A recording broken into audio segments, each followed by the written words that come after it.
Tamam. Devam ediyorum o zaman. Yes. At F6'dan sonra beyazlar burada rokla karşılık vermiş. Rok hamlesiyle.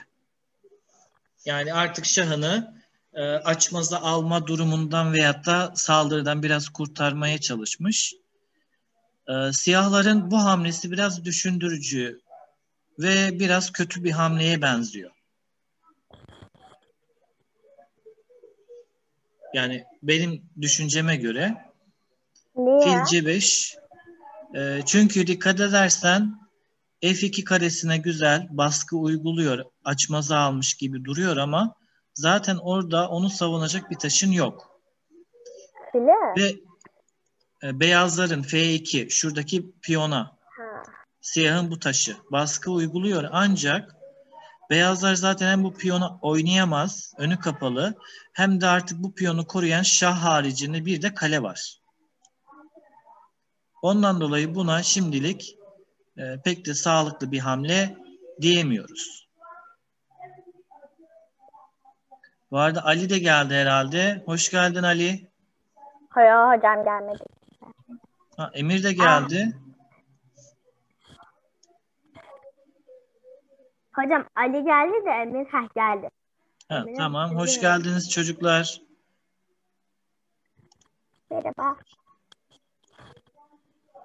Hoş geldin Ali. Hoş geldin Emir. Hoş bulduk hocam. Tamam. Biz de açılış tuzakları üzerine konuşuyorduk. Şimdi elimizde bir tane örneğimiz var. Fil C5'in ne kadar mantıksız bir hamle olduğunu, biraz kötü bir hamle olduğunu söyledik burada. Beyazlar da buna karşılık olarak tabii file baskıyı arttırabilmek için düşüncesi o olabilir. C3 hamlesi geliyor. Siyahların fil A7 hamlesinden sonra beyazın D4. Burada artık merkezi ele geçirmeye çalışıyor beyazlar. At çarpı E4'ten sonra kale E1, F5, B'deki atı arkadaşlar D2'ye getiriyoruz. Dikkat edin. F3'te de bir at var. O da oraya geldiği için B'deki atı D2'ye aldık.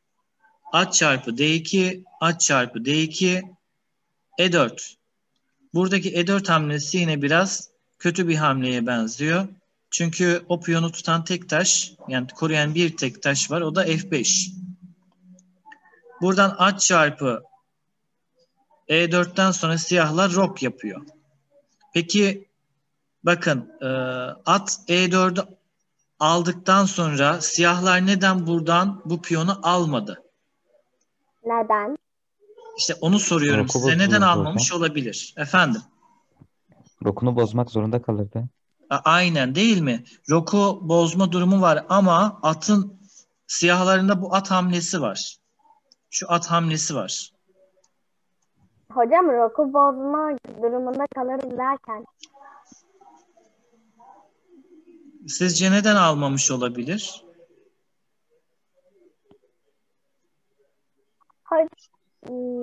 Hocam şimdi şöyle bir şey var ama puan açısından siyah mantıklı. Hocam belki şey var yani Ömer şimdi yiyecek ya atı. E4'e geliyor. E4'teki piyonu da kale alsa şah çekecek ama ne mantığı var. Bu siyah için kötü. Hocam bu sefer de vezir açmasına alacağı için mi? Vezir açmasına açmalı Yani atı oraya oynasa fili getirir. Ha, fili diyorsun. Beyazlar fili buraya getirir. Evet. Yok. Ben söylemek istediğim şuydu. At buraya geldiğinde beyaz şunu geri alayım.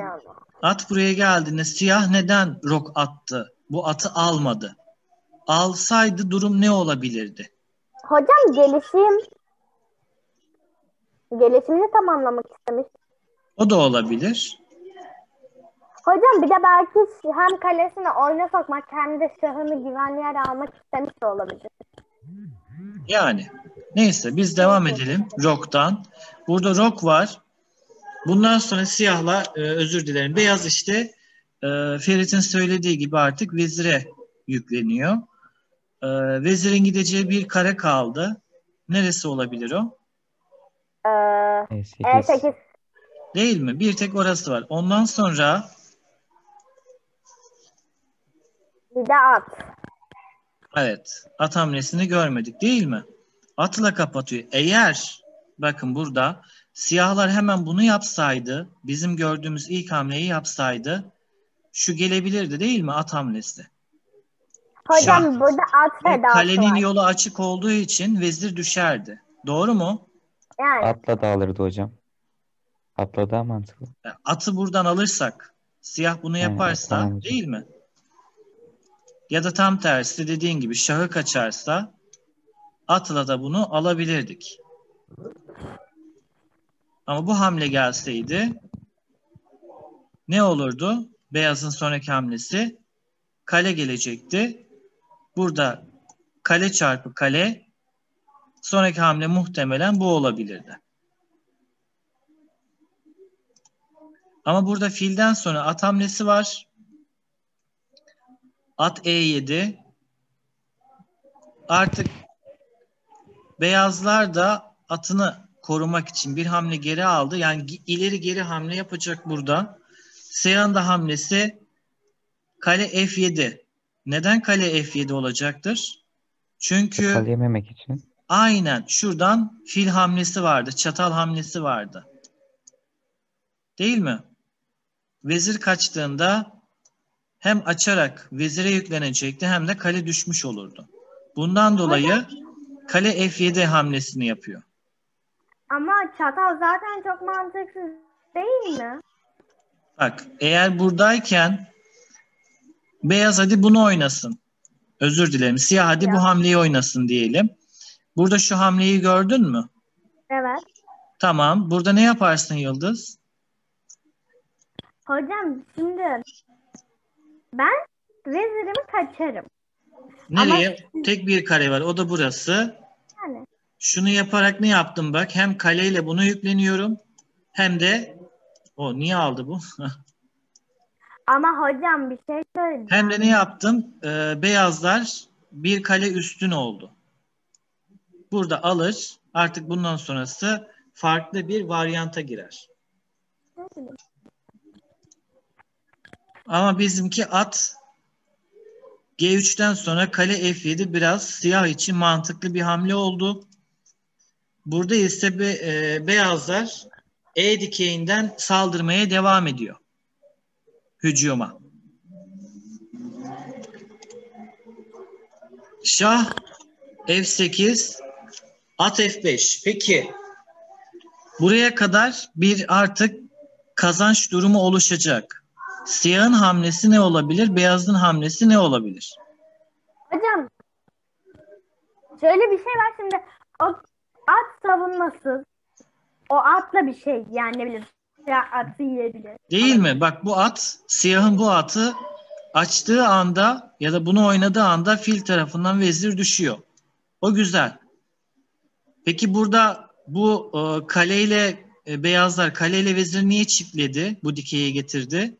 Bu buradan Hocam, yani bir dakika. E7 karesi üzerinden Mat baskıyı için. arttırıyor. Hocam ben ne yapardım biliyor musunuz beyazların yerinde olsam? Ama şimdilik dedim.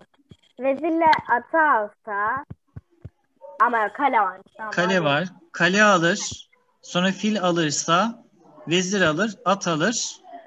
Bunu mu demek istedik? Hocam bir dakika şimdi kafamda bir şey deniyorum. Ya da şöyle yapalım. Ama hamle sırası siyahta. Siyahın en mantıklı hamlesini görmek istiyoruz. Hocam fille bir şey yapabilir mi? Siyah fil mi? Aynen hocam A7'de bir fil var ama bir şey olacağını zannetmiyorum hocam. Şunu diyorsun değil mi? Aynen. Buraya getirirsek burada piyon var. O Piyon piyonu almış yaklaşık olur. var. Hocam Hocam kendi hava filinin deliği önüne açsa, açsa. hava deliği açsa, Burayı mı? hocam ben hava deliği demek istemiştim. Şuradan mı diyorsun? Yani hem atı da tehdit ediyor hem şahın orada alanı da oluyor. Olabilir. Ferit, senin hangi hamle? Bu hamle miydi yoksa bu hamle mi? Vezirin öndeki. Vezirin önündeki. Evet. Buradan ilk önce yola çıkalım o zaman. 1 mi 2 kare mi gidelim? Fark etmiyor hocam. 2 gidelim. Tamam. 2 kare ilerlediğimizde beyazın en mantıklı hamleler serisi ne olabilir? Hocam ve At filin mı önü olacak? açıldı. At mı olacak? Fil mi olacak? Hocam bence fildir. At dışında bence fille başlamanız da daha iyidir. Çünkü daha saldırgan olacaktır, değil mi? Yani. Fil alırsa kale alır. Vezir alırsa vezir alır. At ya da kale. Bence atla almanız faydalı çünkü filin ayağına girdiniz. Burada at alırsa hem at file baskı uygular. Doğru mu? Hocam bir şey söyleyeceğim. Burada dikkat edin. Heh, evet. Bir kere alsanıza vezir hamlesinden önceye. Şu mu? Hayır hocam. Şimdi hani fil atı yemişti ya. Ha, şu evet. Biz sonra işte fil... Ama burada şah çekiyor. Dikkat et. Hayır hocam tamam sonra vezir fili aldı. Şimdi Kale mi kaleyle mi vezirle mi alıyorsun? Vezirle alırsan at var. Vezirin düşer. Kaleyle. O yüzden kaleyle alıyoruz. Tamam. Bak burada vezirin düşmesin diye eğer vezirle alırsan bununla aldı. Sen siyah daha zararlı bir durumda. Alsa dahi büyük olasılık alır. Bak gördün mü? Arkada kale var. Kim kazançlı oldu burada? Beyaz kazançlı. Tamam. O yüzden kaleyle aldık. Tamam. Kale aldı. Burada kale kazancı elde edebilmesi için beyazın bunu yapmış olabilir. Hocam bakın işte ben o vezir hamlesini demiştim aslında. Orada atla alsaydı. Şunu diyorsun. Veziri. Tamam burada Hayır. aldım. Evet. Sonra ne yapar? Hocam şimdi bir dakika. Hani bir ara vezir şuradaydı siyah vezir. E7'deydi ya. Şuraya mı? E7. Şurada. Aynen. Burada. Ama buraya alırsak bak kale var. Hala bunu unuttun sen. Bu pek mantıklı hamle değil. Ya ata almak mantıklı değil. Bu durumda ne yaparsın? İşte bu durumda Yani siz artık yaparsınız. beyazlar üstün, bir kale üstün duruma geçti.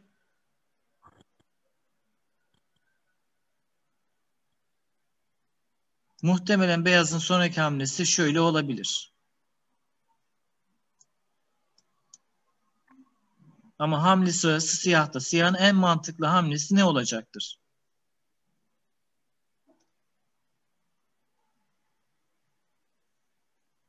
Evet çocuklar, bayağı Hocam, zaten sessizleştik. Hep benden beklemeyin artık çünkü açılış tuzağı.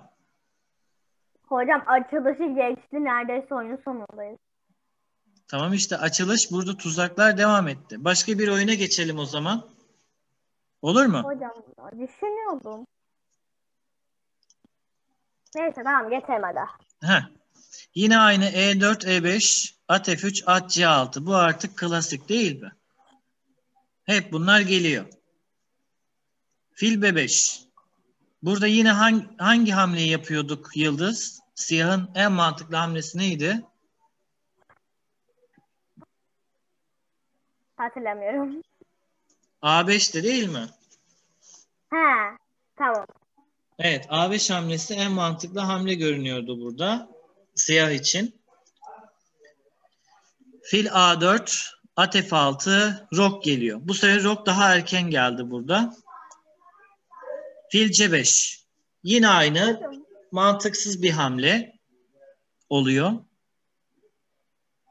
Öyle mi görünüyor? Erken. Bence öyle görünüyor. Değil mi? Evet. Hocam bir şey söyleyeyim. Erken rol atmak iyi bir şey midir, kötü bir şey midir? Neyi? Hangisini erken atmak anlamadım. Rock. Rok'u erken atabilirsin gayet de iyi olur. Pek bir sakıncası yok roku erken atmakta. Hocam ben rok atmayı genelde tercih etmem. Çünkü öyle şah bir köşede kalıyor. Tamam, köşeden daha iyi savunursun onu.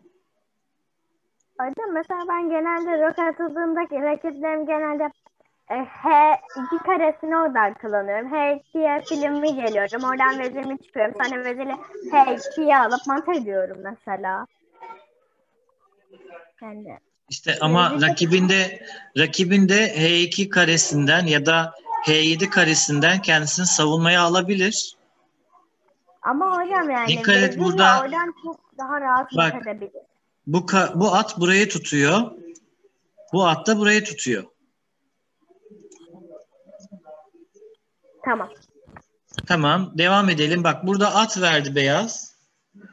Ama atı almayı tercih etmedi siyahta. Vezir istiyor. Burada sizce beyazlar mı kötü durumda, siyahlar mı? Beyazlar. Tamam dedim. Beyazlar.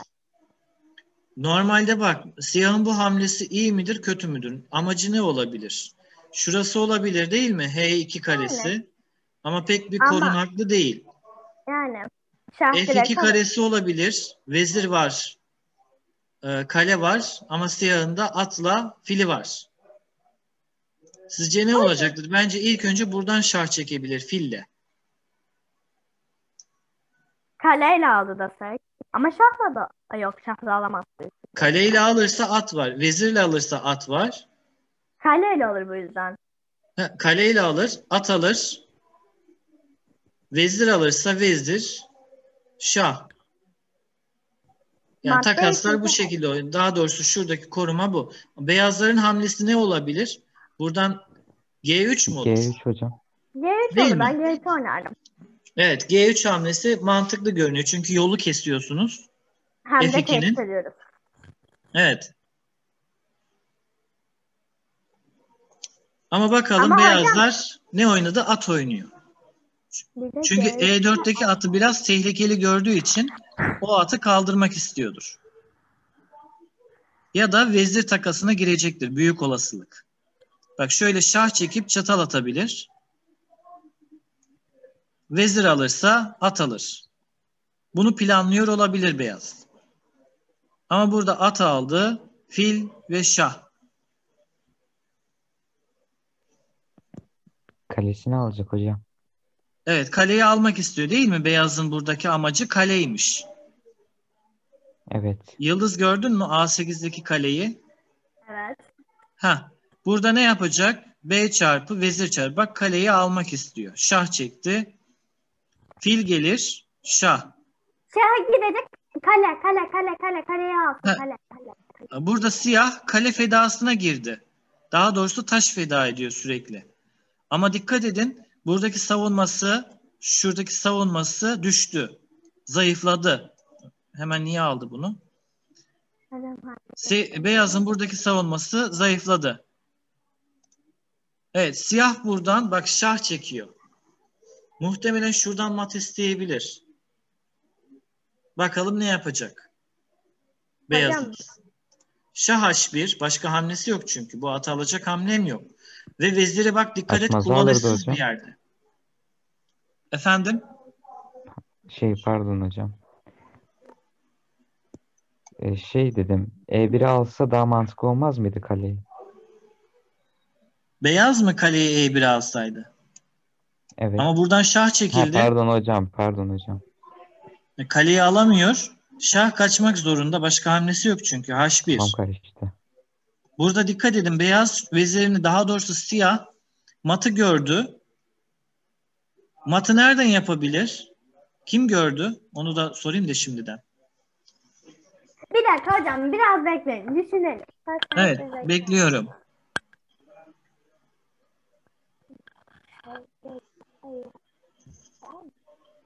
Hocam mat mı bulacağız yoksa? Evet, mat bulun çocuklar. Burada siyah mat yapıyor. Hadi bulalım. Hadi. 4 hamle mi diyelim? Sanırım 4 hamleydi. Ben tek hamlede arıyorum ama. Hocam ben buldum o zaman. O zaman bunları düşünün. Yazın bir kenara bakalım. Sonra chatten gönderin bana. Hocam Mesajları. ama ben beyaza abidik gubidik hareketler uygulayabilirim. Haberiniz olsun. Peki saçma hamleler yapıyorum. İlk önce bir not kağıdına yazın isterseniz ya da chat'e yazabilirsiniz. Hocam bir dakika. Hamle sırası kimdeydi? Hamle Siyah. sırası burada siyahta.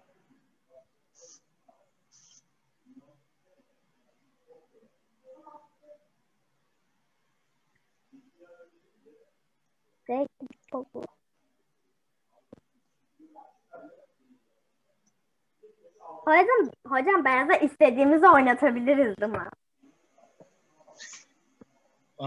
Mat olması için oynatma. En mantıklı hamleleri düşün. Ha. Bir dakika o zaman şimdi benim yapacağım hamleden mantıklı. 4 hamlede. Hocam şey olabilir mi?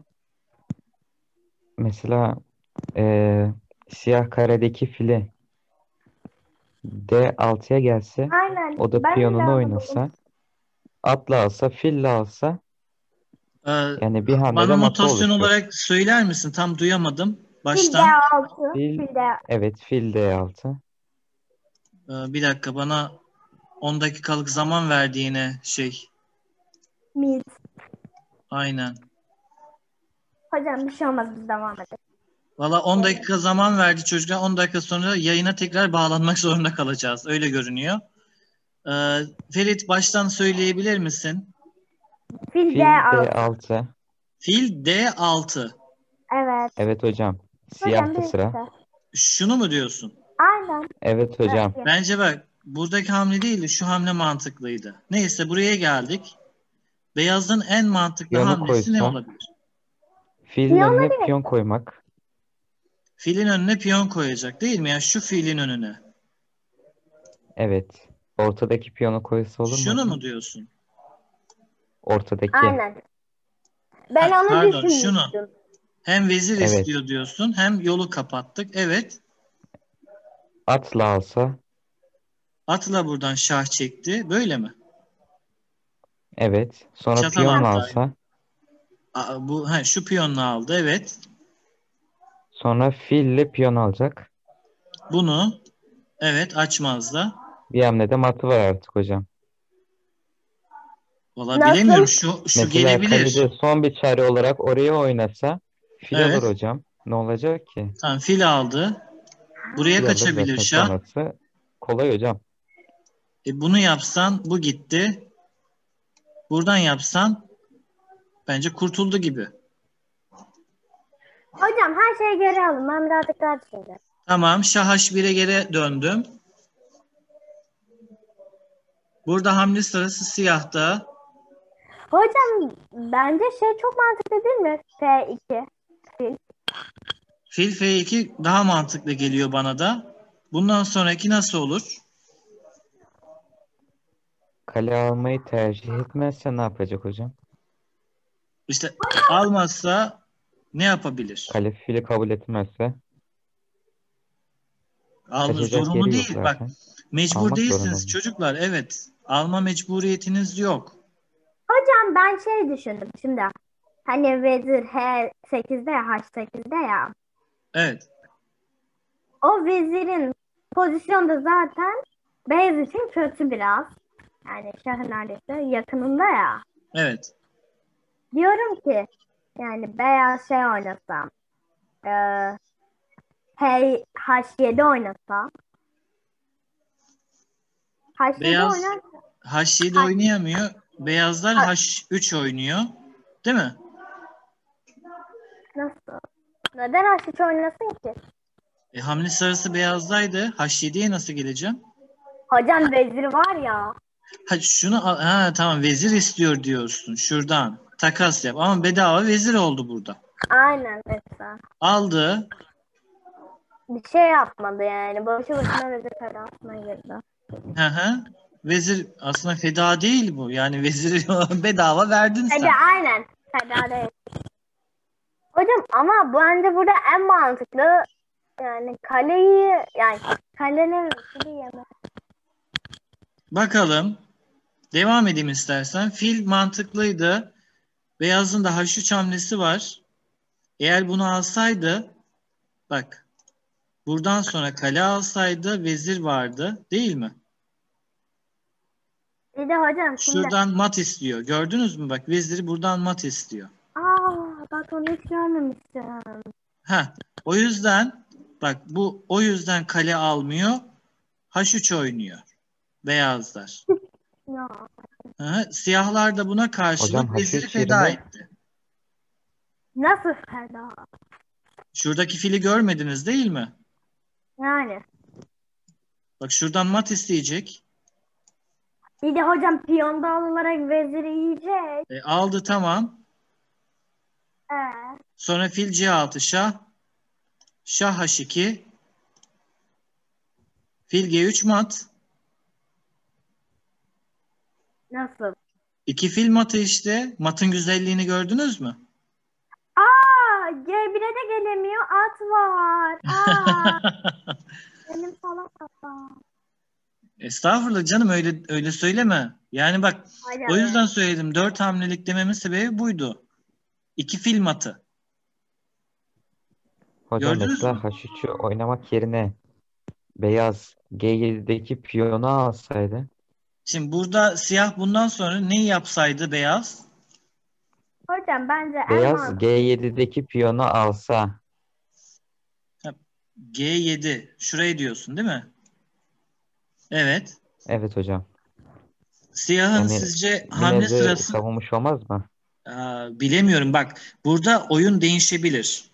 Neden değişir? Şah var. Kale. Kale istedi. Yok. Vezir burada var. Hem vezir var hem de fil var. Piyon. Ama özür dilerim. Piyon açmazdı zaten. Vezir var değil mi? Vezir alır. Fil alır. Yine mat ister. Ve mat olur. Beyazın en mantıklı hamlesi ne olur burada? Kaçmak için bu mattan. Şu mu? Hayır. Evet. Bu hamle Doğru. olacaktır. Yiyeceği için. Hı. Peki bundan sonra siyah nasıl bir mat isteyebilir? Ben. Dur siyah mı isteyecektim? Siyah işte. Olur. Evet. Yok Hocam bulamamışım. Ben de piyon. beyaz karedeki filini feda edebilir. Yani piyonunu alsa. Piyon alsa. Şey diyorsun değil mi? Şu. Aynen. Şahın yanındaki. Şunla alsa diyorsun. Bunu alma zorunluluğu Evet. yok. Mecburiyeti. Onu söylemiştim. Değil mi? Almazsa biz alırız hocam. Ya da İşte açarak şah çekeriz. ona bakalım şimdi. Hadi bunu tercih etmedi beyaz. Bu hamleyi tercih etmedi. Şunu yapabilir. Değil mi? Ama bunu yaparsa mat hızlanır Yapabilir. zaten. Pardon. Çünkü sıkıştırmış olur. Aynen. Peki beyazın daha mantıklı hamlesi ne olabilir? Hocam şah G1 mantıklı değil mi? Evet, burada açmazdan kurtulur değil mi? Aynen. Siyahın daha mantıklı hamlesi ne olabilir? Vezir, fille şah mı? Hayır. Hocam bence beyaz fili çeker. Çünkü vezirin önünü kapatıyor. Hı. Peki ne yapabilir? Bura mı? Kale istemiyor. Bence burası daha mantıklı çünkü Yani. şu hattı tutmuş olur. Şuradan da yine mat ister. Değil mi? Aynen. Bak artık Hocam bir de beyaz da gidemiyor, kımıldayamıyor. şey vardı. Kaleyi de şuralara Fili oynayın ya da şah çekebilir değil mi? Bir ümittir Aynen. diye belki şah da çeker. Bir ümittir hadi Allah. Ama bu bir nevi gereksiz bir hamle gibi olacaktır. Çünkü bir hamle uzattı matı.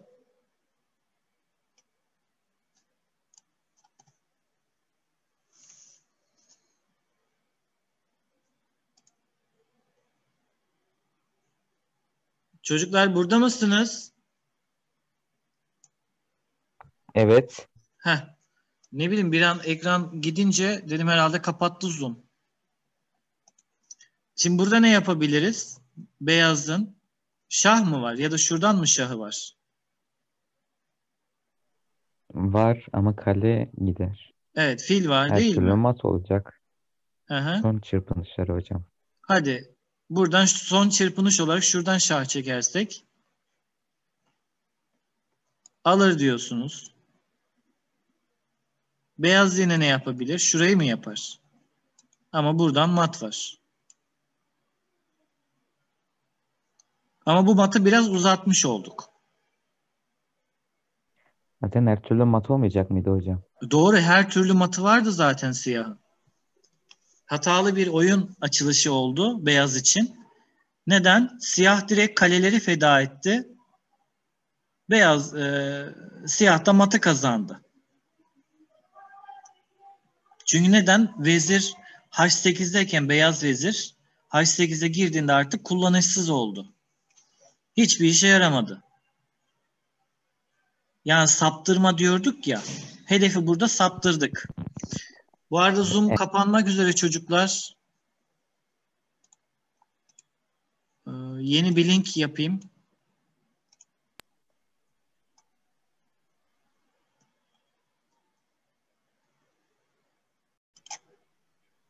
Tamam bir dakika da ben nasıl geri döneceğim? Mouse'unun ekranın altına sürükle. Orada chat yazar. Ya, hayır hocam ben şu anda direkt satranç tahtasını gösteriyor. Linke tıklayamıyorum.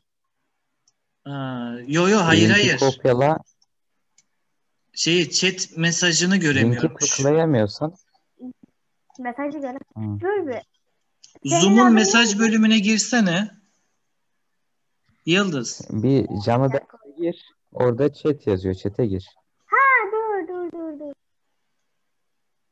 Linke tıkla. Tıklanılmıyorsa da kopyala. Tamam bir dakika. Tıklandı. 50 kere tıkladım. Kaç kere tıkla. Evet. Tamam, birisi açarsa oradan oynarsın artık. Tamam mı? Dur. Sadece bir kere diyor. Diğerlerini kapat bence. Kapatayım. Ama şu çıkmasa tuşuna mı basmam gerek? Şunu kapatsam sizden gerek.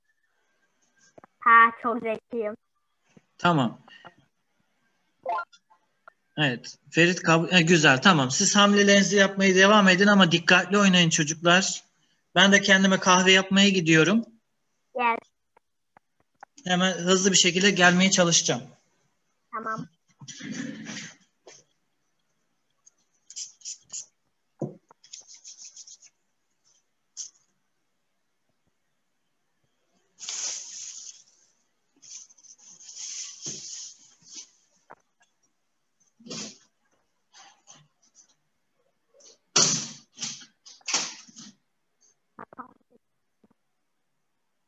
Hem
mikrofonum açık mı? Açık. Kardeşim O da salonda Wings izliyor maalesef. Sesin kısması gerek. Kızım mikrofonunu kapat. İşte. Kız dedim. Ya ben nasıl şeyi kapatayım ya şurada. Ne yapmam? Tamam. Ee,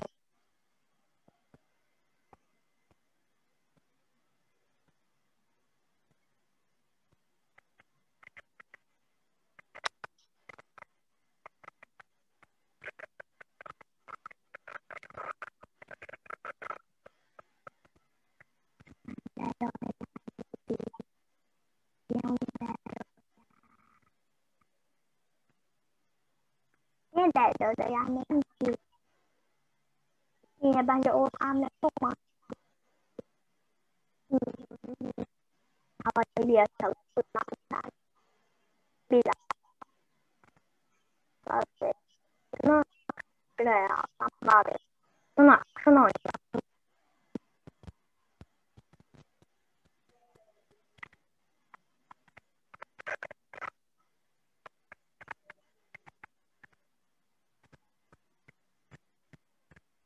Ha, kalemi alabilirim. Hangi renk alsam? Hangi renk alsam? Pembe alacağım. Tahtanın üzerini çizebilirim. Ay bunu sevdim. Dur. Geriye nasıl alacağım? Nasıl yapacağım?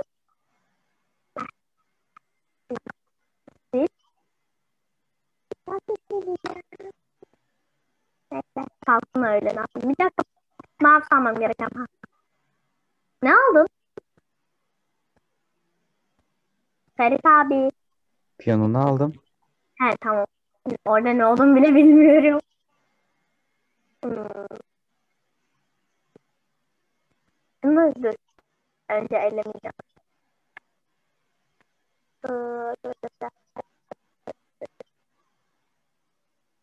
Hadi bakayım.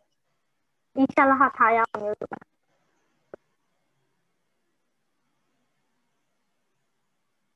Ben şunu silmek istiyorum. Bunu sil. Ha, eraser yazıyorum. Ben şu anda sunumunu görmediğim için çok biraz hareket ediyorum. Bir dakika tamam.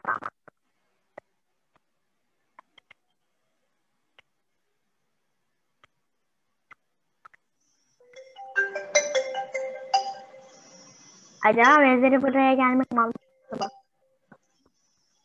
Düşünceler. Hadi gitti. Geçti. Hadi bakayım çizmeye devam. Bak şimdi ne yapacaksın biliyor musun? Sen ne yapacaksın? Kalemi aldın mı? Kalemi niye almadın? Kalemi almam gerek. Bak şimdi sen ne yapacaksın biliyor musun? Şunu şuraya geleceksin. İşaretli. Sonra ben seni niye dediğimi yapmadın? Hatalarım var.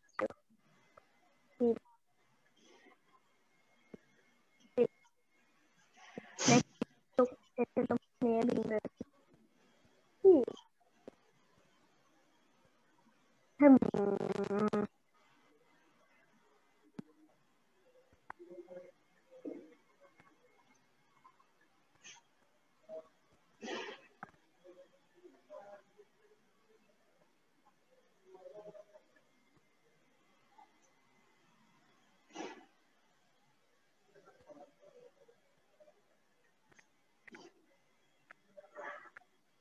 İnşallah.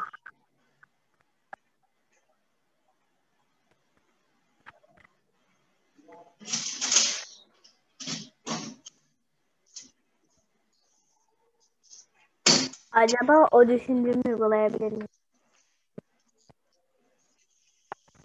Kalem en kalın. Kalemi al. Almadın. En kalını da al. Vata. Tüm tahtayı karalayayım mı?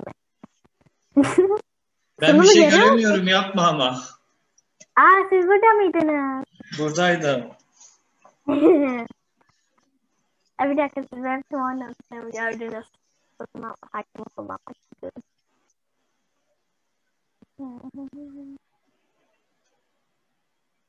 Şu anda o vezirin yerinden o kadar çok korkuyorum ki. Hadi direkt en sona. Zaten 2 piyon biliyor.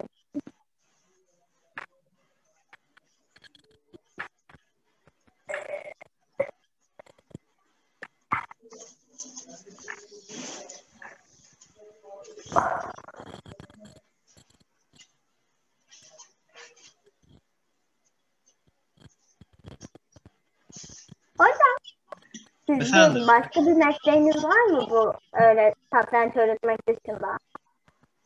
Efendim hocam. Şimdi Ferit abi de.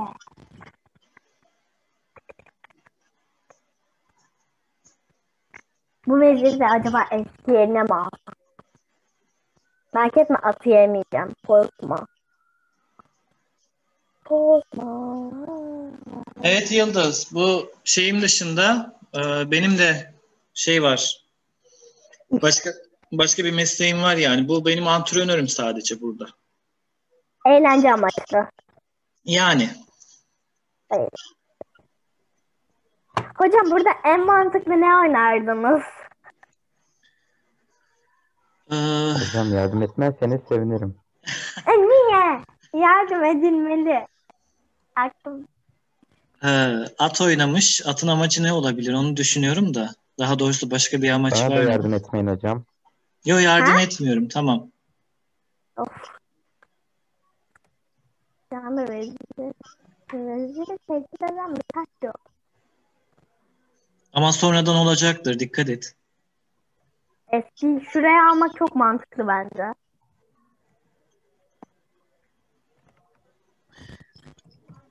Ben korkumdan bunu oynamaya karar verdim. Bak. Al işte korktum bakın. Korktum o zaman başıma gelmiyor. Veziri kaçacağım ne yapayım yani. Peki bir şeyle hem vezirimi kaçıp hem de kalemi koruyabiliyor muyum? Hayır. Bir dakika. Mesut sen bensiz yap. Begüm gelmiş. Begüm yeni geldi. Tamam Begüm, Ferit abinle sen de maç yapacaksın Yıldız'dan sonra. O yüzden Ferit abinin hamlelerini iyi izle. Biraz tüyo al. Evet. Ferit siyah burada, Yıldız beyaz. Maalesef. Niye maalesef? Süper.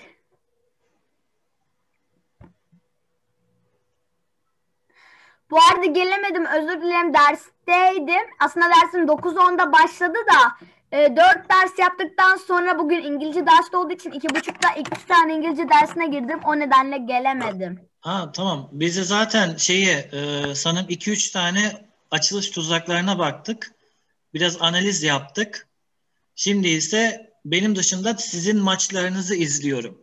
Nasıl oynadıklarınızı izliyoruz. Öğretmenim seninle bir kere ben maç yapabilir miyim? Tatlım ben şu an ekranı izlediğim için bunu kapatamayacağım. Kazandım. Yeah, bravo. Ha, Mükemmel sonucu. Hı hı. Siz buyurun. Canlı yayındayız zaten. Bir daha da. Çok hata yaptım. Ha, buraya mı? Nerede Ben kalkayım mı? Burada bir misafirleri bakacak. Bekleyin Tamam. ben çiz.com'u açıyorum. Tamam. Hocam. Oradan siz oynayın. Hoş Hocam geldin. kazandık. İnanamıyorum. Kesinlikle büyük. Yıldız ya da hanginize teklif edeyim? Durun bir saniye ben Ferit'le arkadaş değilim ki Yıldız'a teklif ediyorum. Öğretmenim Bana ekstra dur. Sonunda kalem alabiliyorum. Bu yüzden mutluyum. Kalem alınca mutlu olan. Ya duvar renginden şeylere kadar. Dur ya. Dekorasyonu biraz uyumlu olsun. Evet, bu oyunlardan birkaç tanesini ben de öğrendim. Yapalım. Gibi. Şunu yapalım.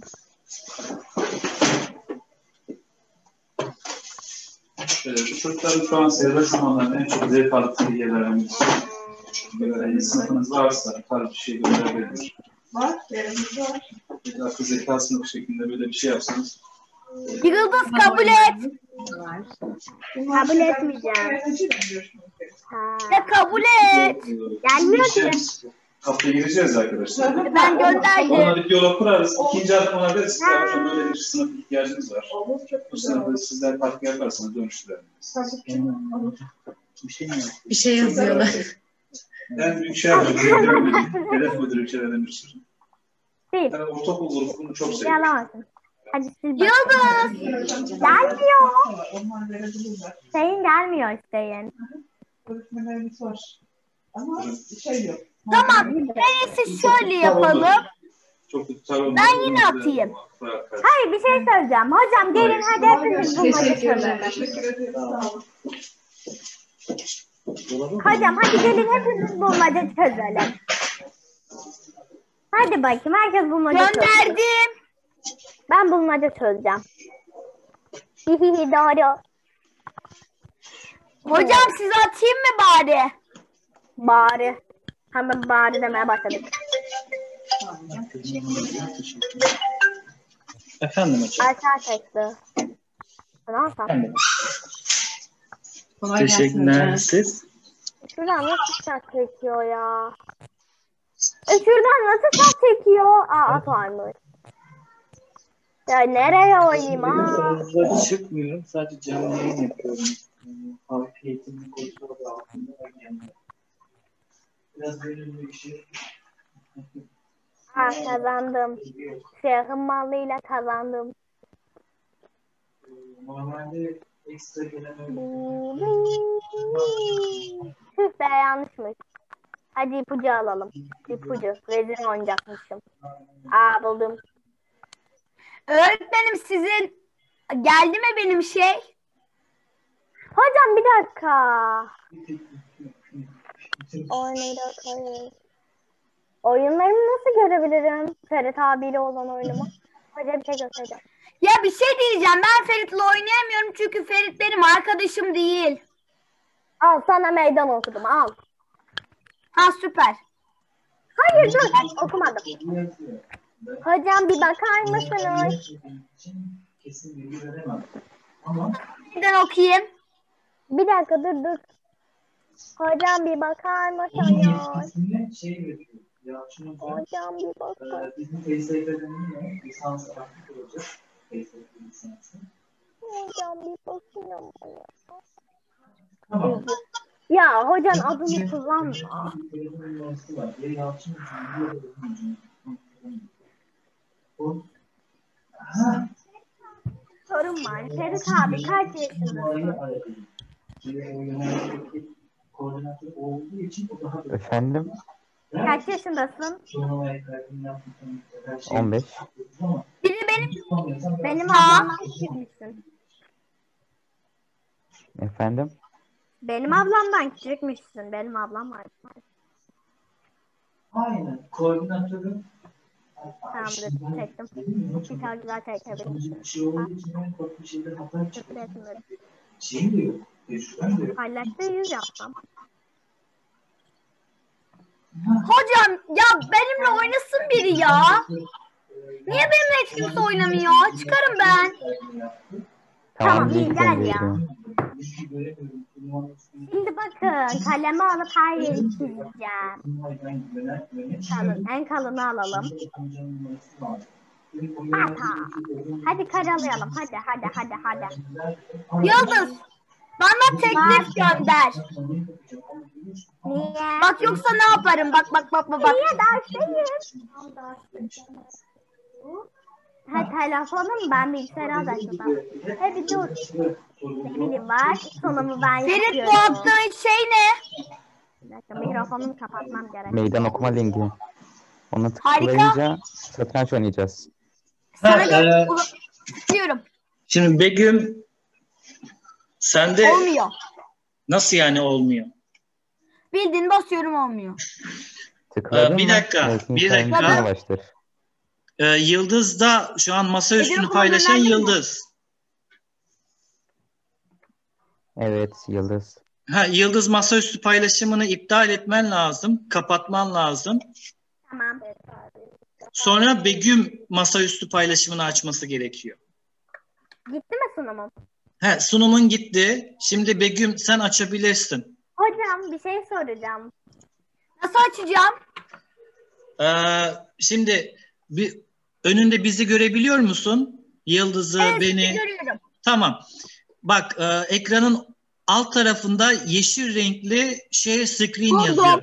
Ona tıkla. Tıkladım. Dur ne oldu? Ben tekrar Yıldız sen yapma. Yıldız iptal et onu. Tamam bir dakika hocam özür. Diyor ki you cannot start screen share while the other Tamam. Benim yüzümden oldu. sharing. Tamam. Şimdi dene. Tamam. Tamam, Orada önüme garip bir şey çıktı. evet masa üstünü paylaşma seçeneğin var mı? Şu anki bizi gördüğün küçük pencere var mı?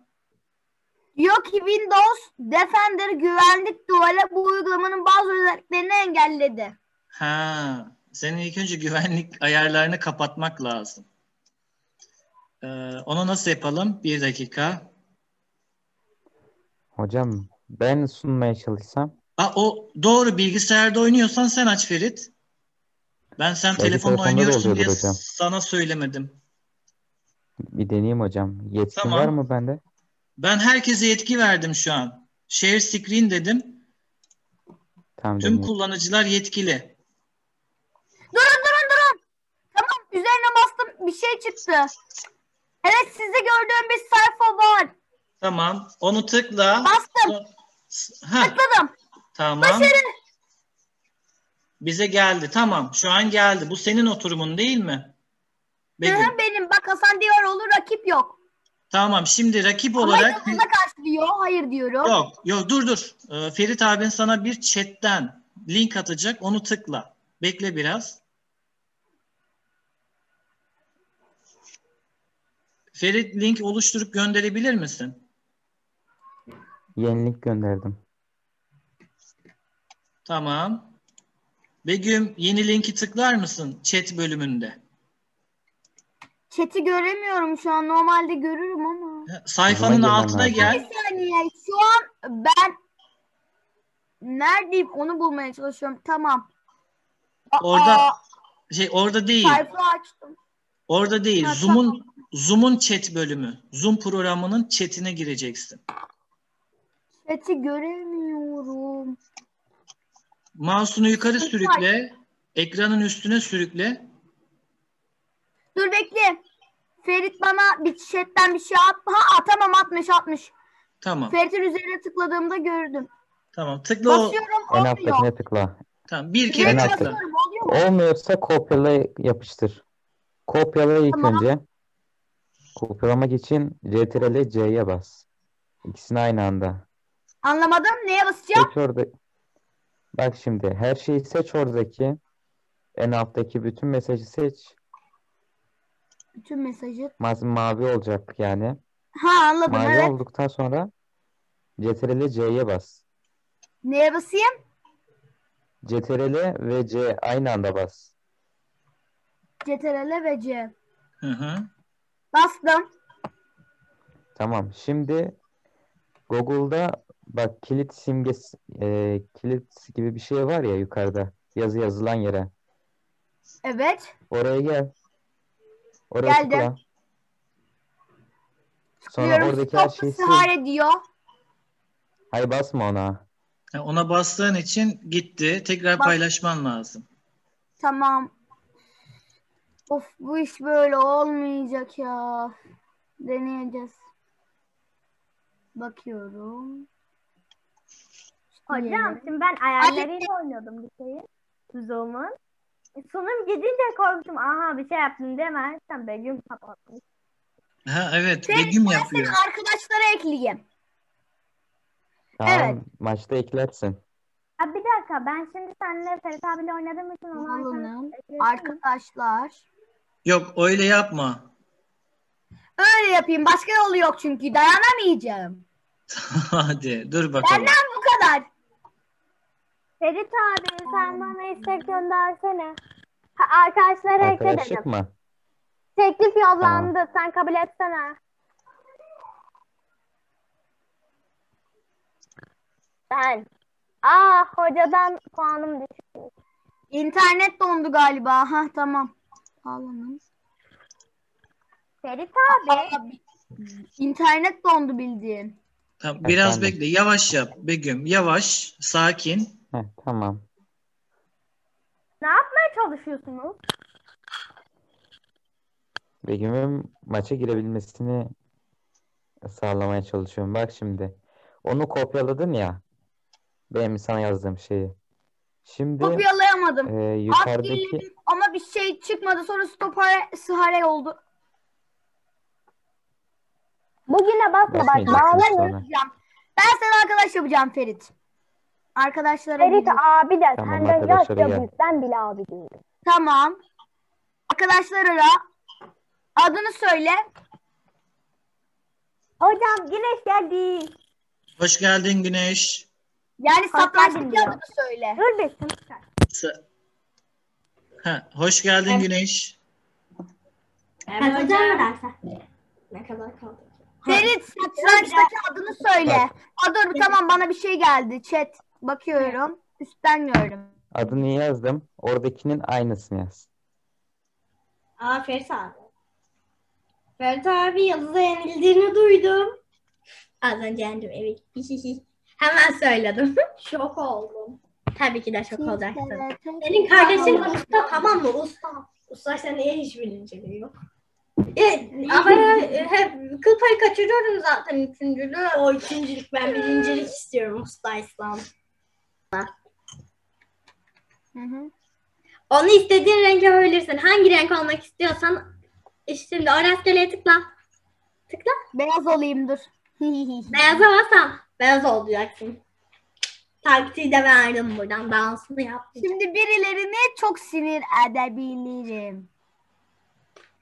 Ferit abi. Meydan okudu. Meydan okudu kabul ediyorum.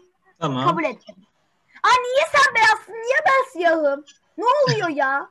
Kendimi sen kendine siyah deseydin de ben beyaz olsaydım ne oluyordu Ferit? Allah aşkına ya. Yazıklar olsun. Ferit deme Ferit abi de. Uylandım.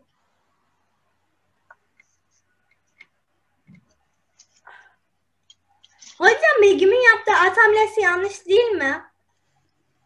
Niye? F tarafında oynasaydı. Evet, yani merkeze doğru F6 oynasaydı daha sağlıklı olurdu ama bakalım. Şimdi bedava at verdi. Ferit abi ben sana mat ederken matı görmüş müydün de bilerek yaptın at oyununu? Yoksa sırf kaleye almak için mi? Ben sana çatal atmaya çalışmıştım da matı görmedim. Çatal hevesiyle mat oldum.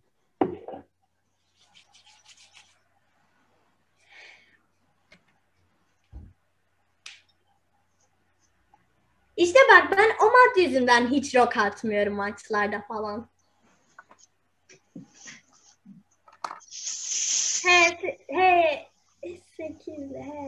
Korur.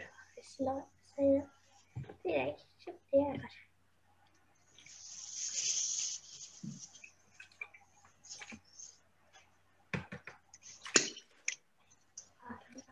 Hocam arkadan şarkı açayım mı? Evet açabilirsin. Tamam Ama yabancı rahatsız, rahatsız olmazlarsa Tamam. Olmazlar. sesini çok yüksek açma ama. Tamam istek şarkı alayım. Benim var. Ne? Dur bir düşüneyim. Roll in the Deep var mı sende? Şey var mı? Şey açabilir misin? Berk Coşkun'un şarkısı var. Gece daha yeni başladı onu. Dur. Begüm sen oyununa odaklan ama. Oyunuma odaklanıyorum da yapacağım hamle düşünüyorum. Yapacak 30 dakika hamleler. zamanın var. O yüzden dikkatli oyna. Bak zamanım kıt diye düşünme. Zamanın var.